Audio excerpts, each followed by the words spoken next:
Sourire.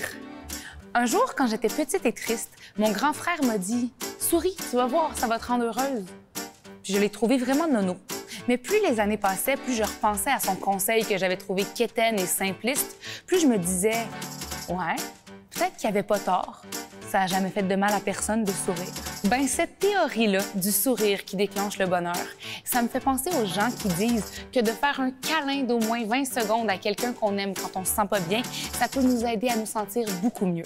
Et je vous annonce en grande primeur que je ne suis pas complètement folle de voir un lien entre ces deux choses-là.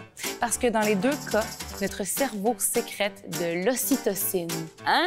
De l'ocytocine. C'est l'hormone de l'amour et de l'attachement. Cette hormone-là a de nombreux pouvoirs. Elle est capable de réduire le stress, de nous apaiser, de réguler nos émotions fortes et de renforcer notre confiance. Wow! Alors, sans plus tarder, c'est avec le sourire que je vous invite à venir à la rencontre de quelques-uns des 1001 visages de ma communauté.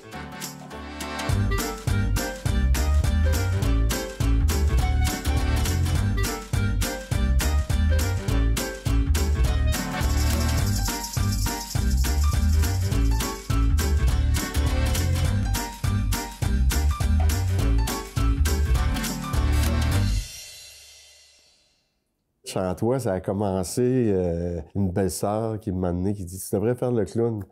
Il y avait genre une dizaine de petits-enfants, puis je chantais avec eux autres. Puis c'est là qu'il y en a qui disaient « Hey, tu devrais faire de quoi? » Je devrais faire de quoi? C'est tu veux que je fasse? Je peux pas savoir que je pouvais faire le clown un jour. Là. Puis à un moment donné, c'est la directrice du CPE Les Pinsons, qui s'appelle Denise Cassista, qui m'appelle un jour. Elle dit « François, viendrais-tu animer notre fête de Noël au CPE? » Ben voyons donc, t'es-tu sérieuse? Qu'est-ce que je passe? Là, j'y pense. Ma blonde a dit, ben, tu pourrais raconter une histoire, tu pourrais chanter. Tu es habitué, tu te fais tout le temps dans la famille. Ah ben, ah oui donc, je l'essaye. Mais là, c'est là que la piqûre a pogné vraiment. Il y a 1 heure qui a passé, j'ai raconté une histoire, j'ai chanté, j'ai pas vu ça passer. Je sors de scène, une sœur religieuse qui est assise dans une chaise roulante. Elle me dit, mon garçon! Puis là, je me penche. Elle dit « Continue de semer la joie. » Puis là, je pourrais être un sommeur de joie. Moi, j'étais sommeur de joie, moi, mais ça n'a jamais arrêté depuis. Là. Puis je ne veux jamais arrêter. La piqûre est là. Mon nom est François Bérubé. J'ai créé un personnage pour enfants il y a maintenant 26 ans qui s'appelle Chantois. Alors, est-ce que tu chantes, toi?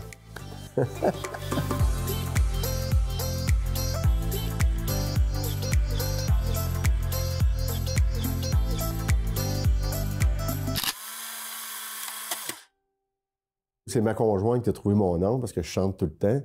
Donc François, Chantois, c'est de même que le nom est venu au monde. Fallait que je trouve un personnage aussi. Là, c'est là le fun à pogner. Là, moi, j'étais chansonnier à l'époque. Et avec mon chum, je lance comme défi de même. Ça te tente-tu? On va se faire des personnages de clown. Mais tu fous, toi? Ça a pris une fin de semaine au complet, on essaie. T'sais, comment tu te maquilles, hein? Tu as inventé ton personnage. Ici, à Rimouski est connu, le Clopin, qui est arrêté aujourd'hui, Lise Nathalie Lepage. Là, on me monte à la faire des ballons, puis OK, tu sais, mais moi, je tripais pas full ballon. Là. Moi, c'est vraiment, je suis un chanteur. On décide de faire une petite cassette audio à l'époque. Je connaissais pas ça maintenant, les jeunes, les cassettes audio. Et puis, on décide de faire un lancement, ouais, par là, au Carrefour Rimouski. On fait faire 500 copies de notre petite cassette audio. Bon, ils ont toutes vendues dans la fin de semaine. Fait que là, oh, OK, il s'est passé de quoi là? Puis là, le personnage est tanné, je dis, ben là, tu dis pas pour dire, hey, moi, plus tard, je vais faire un clown. En tout cas, peut-être, mais c'était pas mon premier but. Entre autres, j'ai étudié en agriculture, j'aimais les animaux, puis je voulais devenir cultivateur. Puis tous ceux qui étaient là, ils se demandaient qu'est-ce que je faisais là, pourquoi tu fais pas de la musique? Chez moi, j'avais pas quoi faire, qu'est-ce que tu veux que je fasse à faire de la musique? Je n'ai pas gagné ma vie à me promener avec ma guitare, un troubadour. Des fois, j'ai de la misère à sortir du personnage. C'est que Chantois, il dit tout qu'est-ce qu'il fait. Puis je vais prendre ma guitare, je vais aller chercher ici, Fait que dans la vie de tous les jours, des fois, je donne un exemple, je vais aller aux toilettes. Là, mes enfants disent T'es pas obligé de nous dire quand tu vas aux toilettes. Des fois, tu t'en rends pas compte dans les spectacles. Tu prends des tics.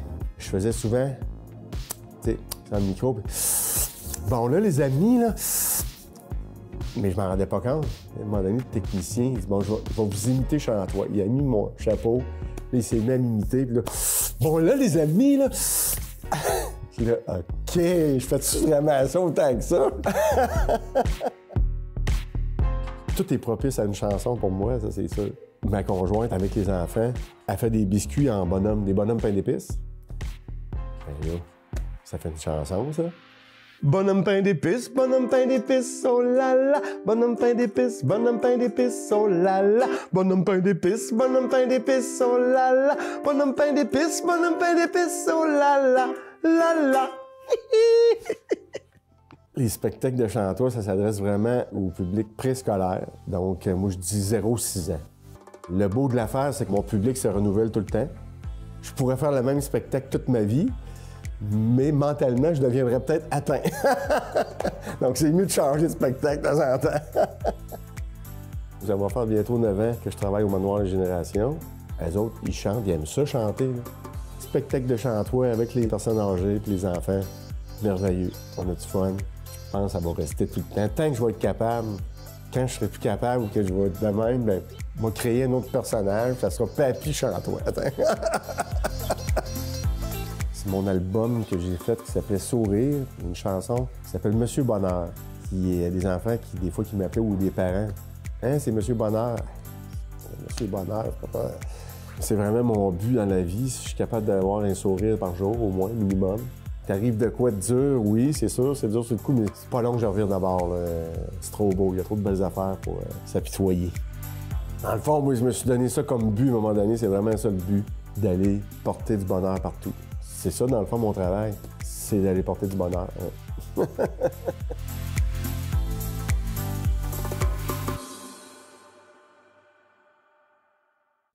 Je m'en vais au Nouveau-Brunswick, au village acadien, seule, en vacances. Mon but, me déguiser, prendre une photo et être très heureuse. Quand les vieux monsieur m'ont habillée de même, ils sont venus avec une petite capine, OK? J'ai dit, excusez, monsieur, ça sera pas possible, la capine. Est-ce que vous avez un chapeau digne de ce nom? J'ai dit, essayez pas de m'asseoir sur un banc puis torcher. Donnez-moi le gun. Moi, tu sais, j'ai tout le temps senti que je suis beaucoup comme un animal, tu sais. Autant je peux être un animal super doux, qui se laisse flatter, puis qui aime se coller, puis qui ronronne. Puis là, tu sais, tu te dis d'abord, « Ah, c'est un puma! » Tu sais, c'est les deux, ça se côtoie. Tu sais, c'est une dualité, puis tout le temps. Moi, c'est ça. Moi, je suis Liane et Liane, 24/7, puis la nuit puis le jour, puis le bien puis le mal, puis je suis tout ça. Je m'appelle Nadia Pelletier, j'habite à Cap-Chat et je suis très fière d'être investie ici en Haute-Gaspésie.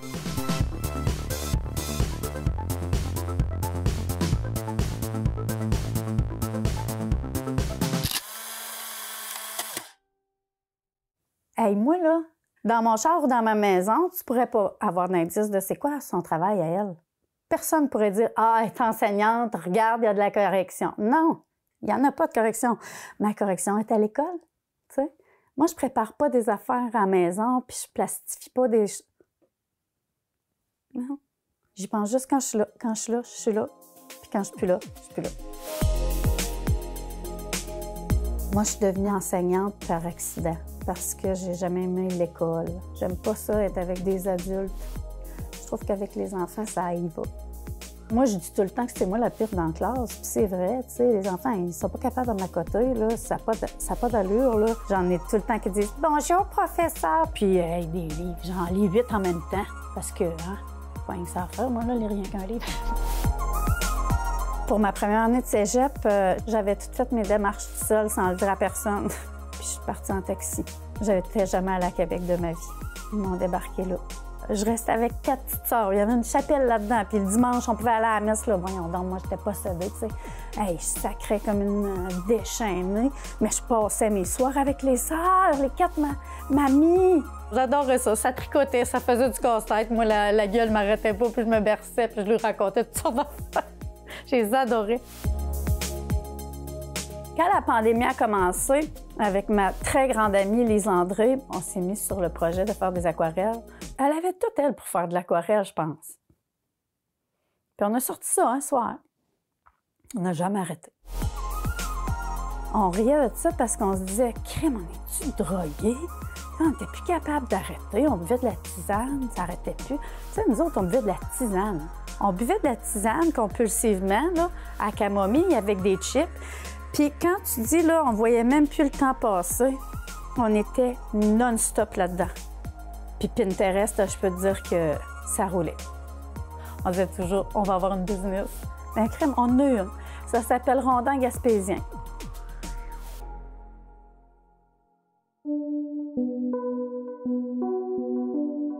J'ai mon pendentif. Ça contient les cendres de mon garçon qui est décédé. J'ai une de mes amies qui vend ces petits colliers-là.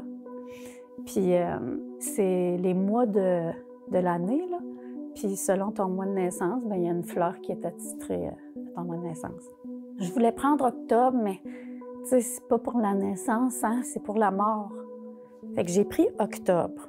Puis quand je suis arrivée le soir, après le souper, je suis venue lire ici. J'étais rendue à cette page-là, la page 23. Puis la première ligne, c'est lorsqu'un bébé meurt, son âme se réfugie dans les fleurs.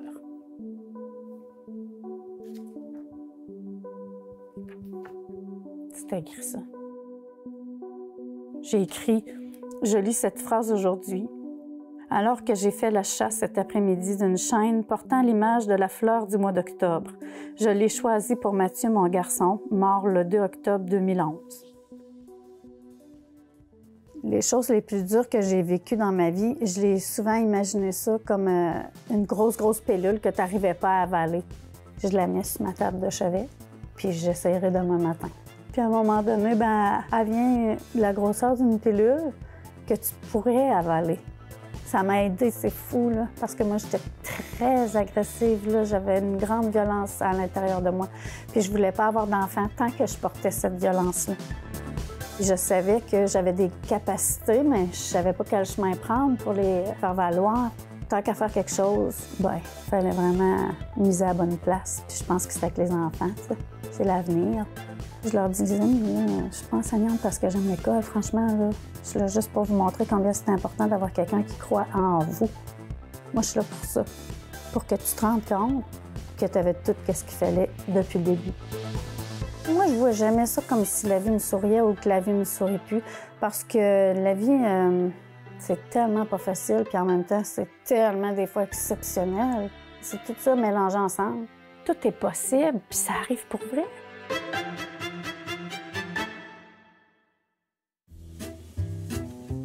Si je vous dis le mot sourire, qu'est-ce que ça vous évoque? Oh mon Dieu, c'est ça que je demande dans le monde, qu'il y ait du sourire. Pourquoi vous le voulez autant?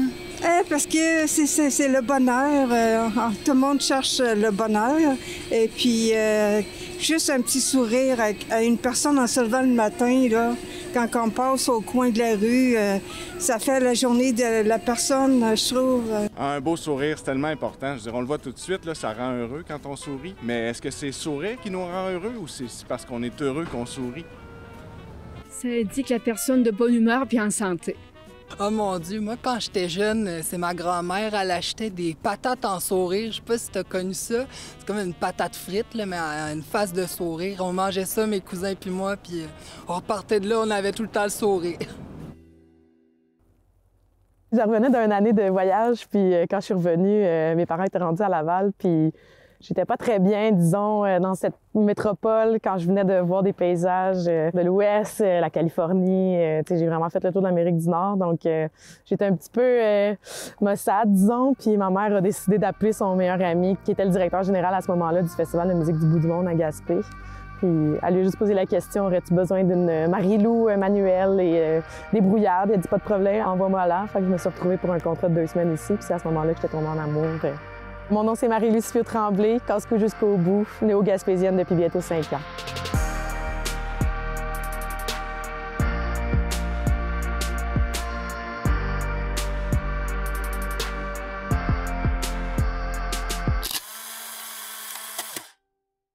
J'ai tendance à me mettre dans des drôles de situations. Je peux me prendre dans un trou de boîte avec un véhicule. Pas loin ici, avec un skidoo, j'ai pas donné assez d'essence en montant, puis je me suis calée dans la neige. Ça a pris pas loin de 2 heures se sortir du banc de neige avec ma colocataire. En planche à neige, j'ai pris des bonnes débarques. Je me suis retrouvée sur la table d'opération 2 fois. On est à Murdochville, un petit village minier en plein milieu de la Gaspésie. Je viens souvent dans la région ici, ou sinon je vais me rendre jusqu'à dans le parc de la Gaspésie pour aller pratiquer mon sport préféré d'hiver, le snowboard hors piste. Les planchistes, il fallait tout le temps qu'on monte avec des raquettes aux pieds, avec la planche à neige dans le dos, puis ça peut être très encombrant. Je l'ai fait pendant un hiver. Le splitboard, dans le fond, ça va être vraiment une planche qui va se séparer en deux pour créer les 2 skis. Puis ensuite, en dessous du ski, on va aller coller ce qu'on appelle une peau de phoque. C'est plus fait en peau de phoque, c'est du synthétique maintenant, mais ça va être vraiment comme une petite fourrure qui va glisser dans un sens puis relever, un peu comme le concept de l'écaille de poisson sur un ski de fond. Mais là, nous autres, on va aller coller ça sur le dessous de notre planche à neige qui est rendue en 2 skis. Puis rendu en haut, bien, on va enlever les peaux de phoque, on va réassembler la planche à neige, installer les fixations, puis on va être prêt à descendre. C'est toute cette gestion-là qui me fait vraiment prendre plaisir au hors-piste, savourer la montée, profiter des paysages, aller doucement. On a chaud aussi comparé à quand on est dans un téléphérique, dans une station. Là, il commence à faire froid des fois quand on monte. Nous autres, on dégage la chaleur tout le long. On arrive en haut, on a profité de notre ascension, on mérite notre descente, puis là, on se lance dans de la poudreuse, parfois des pieds de neige folle. Il n'y a pas de machine qui passe là-dedans, c'est des territoires fous. Puis là, tu vas aller faire ce qu'on appelle ta first track, ou la première descente. Tu vas ouvrir la neige folle, là, puis ça revole partout. C'est pour ça aussi que je me suis équipée d'un monosuit qu'on appelle, là, pour être sûr qu'il n'y a pas de neige rentre nulle part. Là. Mes 2 premiers étés, je vivais en mode camping. C'est dans le temps que c'était légal de dormir sur les plages comme c'était des lieux fédéraux. Et je me suis dit pourquoi pas en profiter puis aller chercher la joie de vivre sur une belle plage avec des vues incroyables sur le bord de l'eau. C'est sûr qu'on n'a pas accès à une douche, mais on se fait un réseau d'amis, on va dans les gyms. Pour les toilettes, bien, on attend d'aller au travail. Quand c'est la saison touristique, il va y avoir beaucoup de personnes aussi qui vont se joindre. Fait qu'on a l'impression de se retrouver dans un camping. Quand on dort dans une tente, c'est sûr qu'automatiquement, on perd un petit peu le sommeil qu'on cherche des fois parce que ces gens-là sont en tourisme, donc ils sont en vacances. Mais moi, souvent, je travaillais le lendemain. J'avais des emplois en été. Fait que là, ben, je voulais aller me coucher à une heure raisonnable. Les gens font le party sur la plage, qui est très connu. Donc, c'était tout ce petit côté-là. Mais en général, honnêtement, j'étais pas à plaindre. J'avais quand même mon gros confort. Jusqu'à ce qu'il fasse trop froid, là. Septembre, octobre, là, ça s'en venait très, très froid. Donc là, il fallait trouver rapidement une autre maison. Je viens de faire l'acquisition d'une maison. C'est environ 10 km de Gaspé. Grosse terre à bois en arrière. C'est à côté d'une station de hors-piste aussi. Parfaitement située, une belle vue sur l'eau. Je pouvais pas demander mieux. Tu peux traverser la rue, tu es rendu sur l'eau, tu sors un kayak, un paddleboard, ou sinon, ben, tu te retournes, c'est une montagne derrière toi, tu décides de monter la montagne. Je mets mes raquettes puis je pars, puis j'ai une montagne sur mon terrain avec une grosse croix illuminée. Là. Je peux partir de mon terrain en raquette puis monter jusque-là. Je peux même le faire en ski hors-piste, en fait, randonnée, tout ce que tu veux. Là. C'est sûr que la communauté est beaucoup plus serrée ici à Gaspé. C'est une des premières choses que j'ai remarquées puis qui m'a vraiment fait tomber en amour avec la Gaspésie en général. Là. Les gens se croisent, même si on se connaît pas, on se salue, on se fait des sourires. Moi, souvent, quand il m'arrive quelque chose de désagréable, je me dis, je sais que je vais en rire dans pas longtemps. Je suis quand même quelqu'un de chanceuse, mais je crois aussi qu'il faut créer notre chance, il faut créer nos opportunités, il faut aller de l'avant, il faut faire les bons choix parfois, il faut faire des choix qui peuvent être stressants, qu'on sait pas exactement qu'est-ce qui va nous attendre. Il faut faire des choix difficile pour s'ouvrir ces opportunités-là puis s'assurer que la vie nous sourit, comme déménager à 2 heures de chez soi, loin de sa famille, mais en sachant que par la suite, ça va découler puis créer beaucoup de belles opportunités, beaucoup de bons moments, des belles rencontres. Oui, la vie nous sourit. Mais je crois aussi qu'on peut s'arranger parfois pour que la vie nous sourit. Et nous autres, est-ce qu'on lui sourit en échange?